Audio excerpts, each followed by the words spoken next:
Let's get more now from Prashant Sawant, economist at risk management company Maplecroft. Thank you for being with us.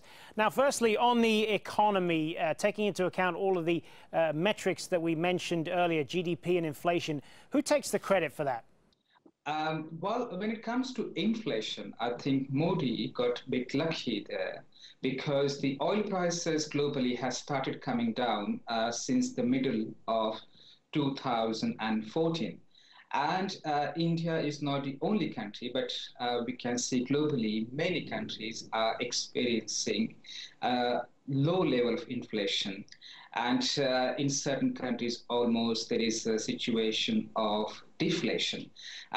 Also, very important to note at this point of time is the governor of RBI.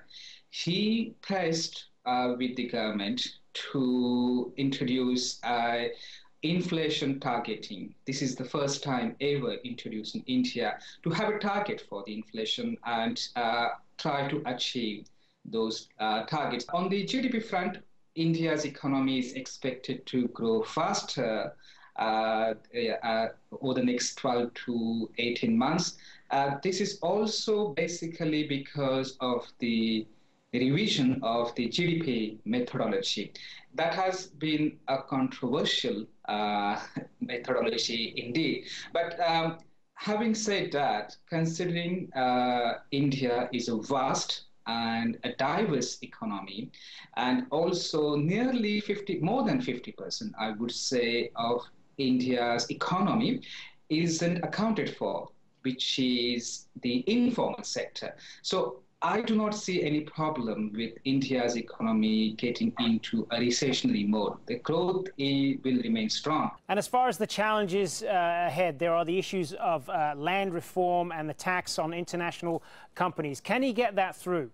The problem, although he has a majority in the lower house of the parliament, which is Lok Sabha, he doesn't have the majority in the upper house, the Rajya Sabha.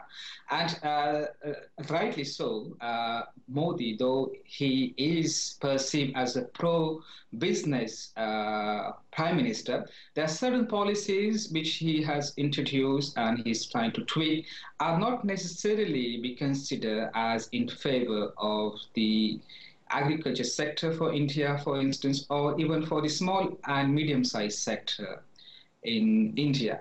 And that has been the main reason for the opposition party opposing the bill. We saw the goods and services tax, which was introduced, and it was supposed to get implemented in the beginning of the next financial year, which is in April 2016, I think it's unlikely to happen so soon because there is still a problem getting the consensus at the central level. Also, there is a bit of a dichotomy in the opinion. The Modi government, BJP, when they were in the opposition, they lashed the previous government for introducing retrospective taxes on foreign companies. But we just saw recently that the tax authorities have gone after the foreign companies and charging them minimum alternative tax on retrospective basis. And how has he handled international relations, particularly with China?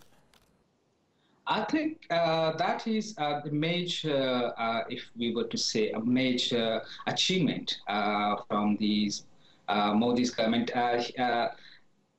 We know that India and China do not see almost eye to eye when it comes to the political relationship, but they are great trade partners.